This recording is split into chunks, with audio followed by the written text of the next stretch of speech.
Can you name one thing that J.D. Vance has done as vice president that you like?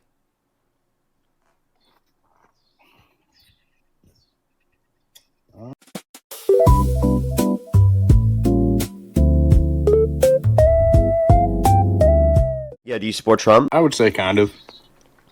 Like if the election were held today, Harris versus Trump, who would you rather vote for? Harris versus Trump, I would probably pick Trump. Okay, why? I feel like the best interests of the country itself on a business perspective are held by Trump. Okay, and can you tell me why you think that? I think because he wasn't a politician before. Every politician wasn't a politician before they were a politician. No, I mean, he was a businessman before he was a politician. Okay, and was he like a great business person? I mean, he inherited like over $400 million, accounting for inflation from his dad, and he bankrupted 6 different times, including two casinos. Can you name one good business person with 6 bankruptcies? I guess you got me there. Okay, and then what economic policies has he passed that have made the economy better off since he's gotten office? Now, I don't know if I can exactly quote myself on this, but I believe he might have had a great deal with the EPA 319 grants for farmers for the conservation policies that are now in place. Okay, what conservation policies? What did it do?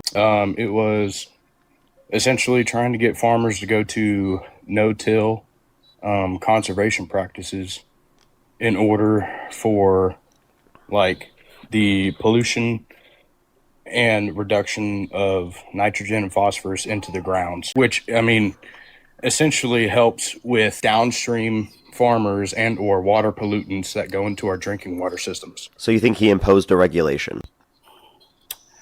I can't necessarily quote it. I bet that was but passed by Democrats. Say what? I bet that was passed by Democrats. I don't believe so. That sounds like a Democratic position. It sounds like it, but I don't think it was. Okay. Like, Well, I can't necessarily quote that, but I do think that the conservation practices that were set forth was because of the economic harm towards the farmers.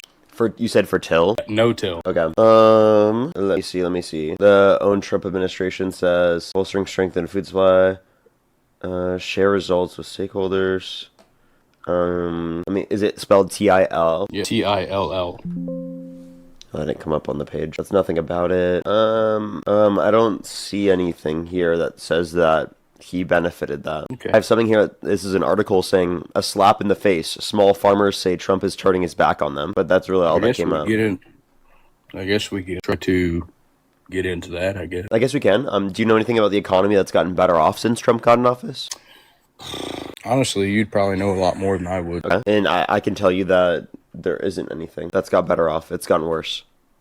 What was better under our last administration then? Real GDP growth, real median wage growth, unemployment, inflation, real domestic manufacturing investment. Are you saying that inflation was better under Biden, or are you going to say that was because of Trump's policies that was set forth before Biden, and then he had to deal with it? Is that what you're saying? Wait, say that one more time. Are you saying that the reason for inflation that was better under Biden is because of the policies that Trump set forth before Biden?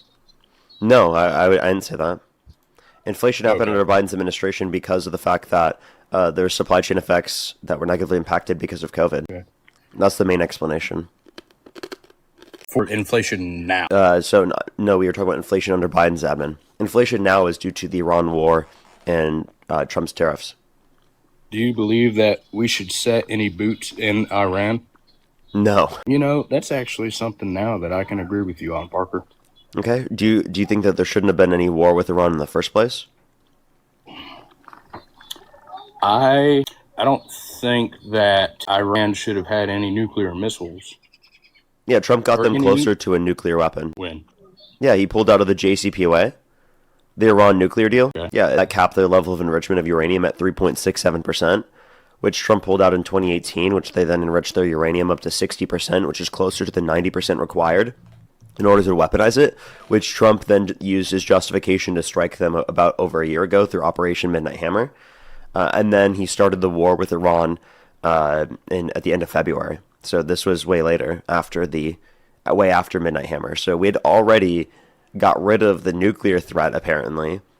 So why did we then need a war? I think what it was, honestly, was probably influence from outside companies in order to do so, which doesn't, and I'm going to say this, it doesn't help my case whatsoever. But I think that's probably why, if I'm being completely honest. Okay, wait, say that one more time. What is it? I think it was because of outside influence from private companies in order to do so.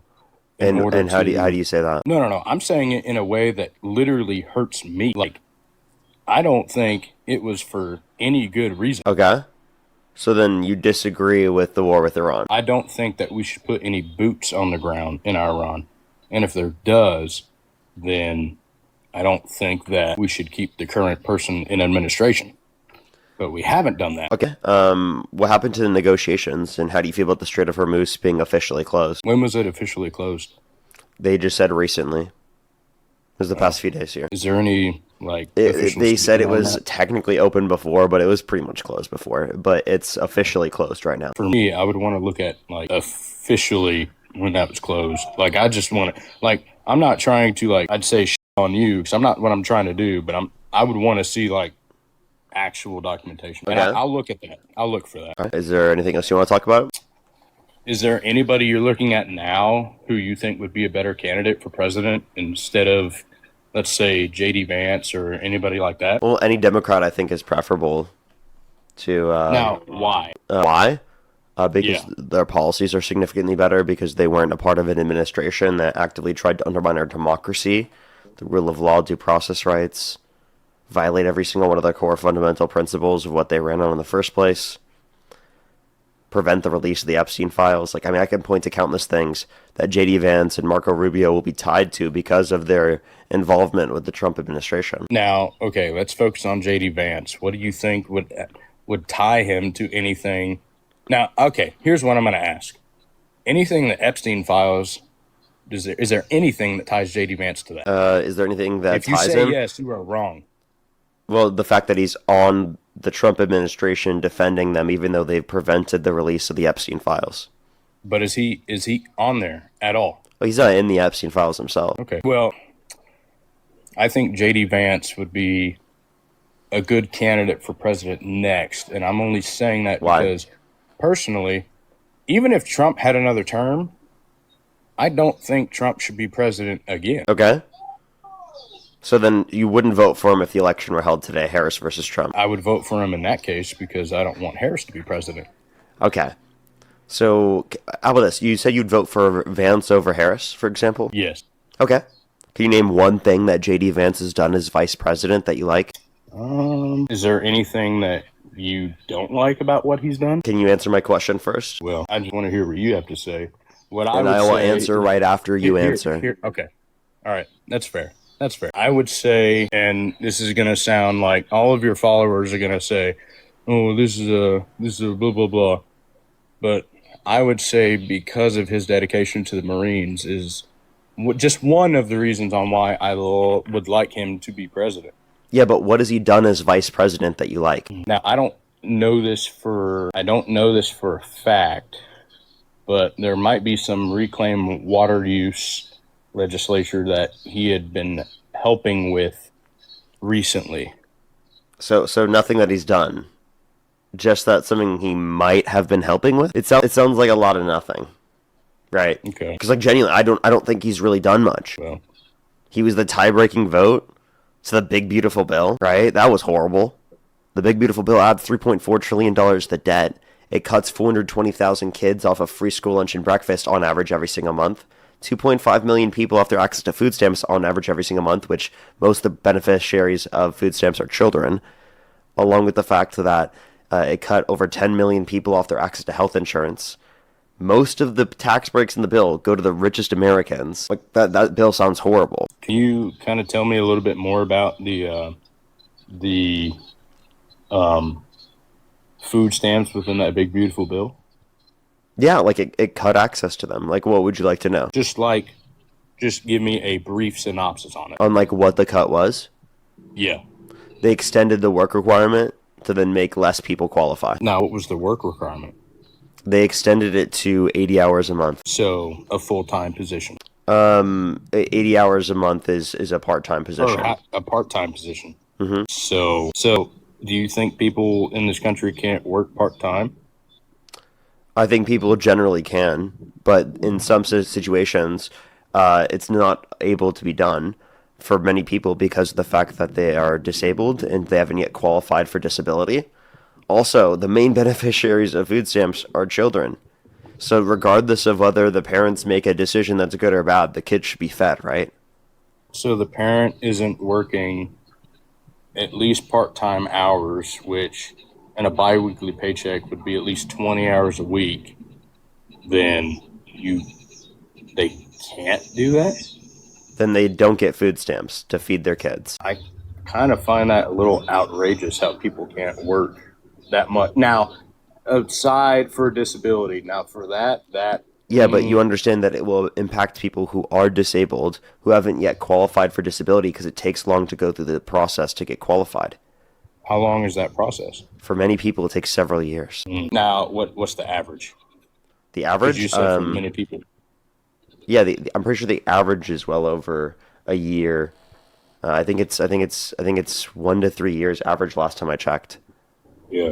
I think that for the people who aren't disabled. Now, I personally would maybe look into some reform for this for disability because me personally as a human, I don't think that's right for the disability aspect. But I mean, how many people try to claim disability a year for something for food stamps? How many people have? Wait, you said how many people? What? Sorry, say it one more time. How many people have applied for food stamps that have a disability like a year? I'd have to look up the number. I don't know. Does that matter? You know, I The guess it point just the point depends is on the that they amount of should be able to get population. access to it. Like, do you agree? Like, they should not be cut off. Who shouldn't be cut off?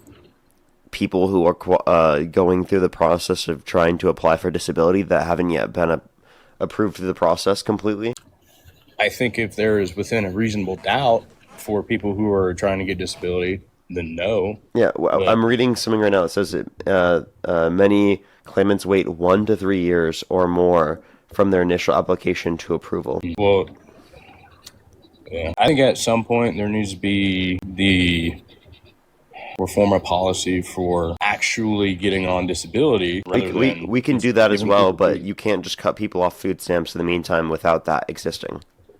No. I'm saying the people who are already on food stamps could potentially stay, but there might be, if the reform happens, then you could be potentially cut off. Okay, but like that's not even what's being advocated for. So I don't know how you're gonna get past that, but sure. I mean, if you want to reform the process so that specifically people who are disabled are helped out, even considering you want to make this change, Yeah. that still is significantly farther away from now than what you'd be able to provide. The Republicans haven't even advocated for that, so you'd have to start a movement within the Republican Party to advocate for that. All right.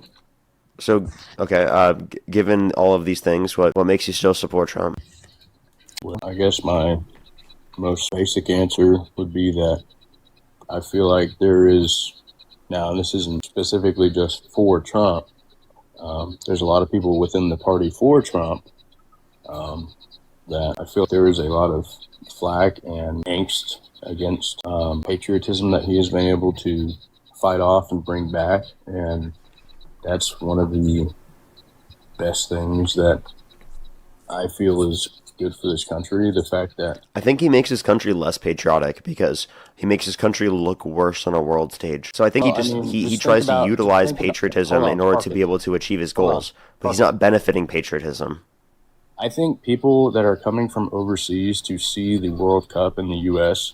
and the amount of videos that have been posted for the people who aren't citizens of this country and being able to say that, wow, this country is nothing of what I thought it was because of social media. I think that is something to be really be spoken for. Like, I'm just saying that, like, I mean, UFC 250 or anything like that that brings back patriotism is something that I personally am very in favor of, and I guess I just don't know if how the that caused Republic, hey, patriotism. hold on, Parker, hold on. if you could be Republican or Democratic or Independent, Green, whatever, it doesn't matter. If you could bring that back to America, then yeah, I'm down. I mean, you don't think that Democrats are patriotic? I think that Donald Trump has undermined being patriotic because he has called for the termination of all rules, regulations, and articles, even those found in the Constitution, that is fundamentally against being patriotic, right? He called for the execution of some Democrats because they said to follow the law and to not follow unlawful orders. That's fundamentally anti-American. Hold on, did you just say the X? Yes. The X? The ex- yes. Are you 100% sure you have these words right? 100% certain. I can show you the tweet he posted to his own social media account calling for the hanging of 6 Democratic veterans in Congress who literally just said to service members and people who are intelligence officers that if they're given an unlawful order, they shouldn't follow it, and to remember their oath to the Constitution that tells them they should refuse unlawful orders. Refuse unlawful orders. That's it. That's all they said to do, which Trump said was seditious behavior, which it's not. He said it was actions from traitors. He said it was punishable by death. And then he reposted someone saying, hang them, George Washington would. That's anti-American. That's fundamentally against free speech. Gotcha. Especially the president of the United States to be arguing and saying that against his political opposition. Now, I think this was him trying to normalize the idea that people had on January 6th where they were calling for the hanging of Mike Pence. Because Mike Pence did this. He said you should not follow unlawful orders because he was given an unlawful order on January 6th to certify false slates of electors, and he didn't do it because he puts the Constitution over Trump every time. So I think he was trying to normalize the idea that, you know, people believe we should hang Mike Pence, right, on January 6th. So I believe it's sarcastic. Okay, well, anybody in the chat right now, send me any verification of what he said. I do have to go, but it was very nice talking to you, and thank you for explaining your side, and I do appreciate it. Alrighty, appreciate you coming up.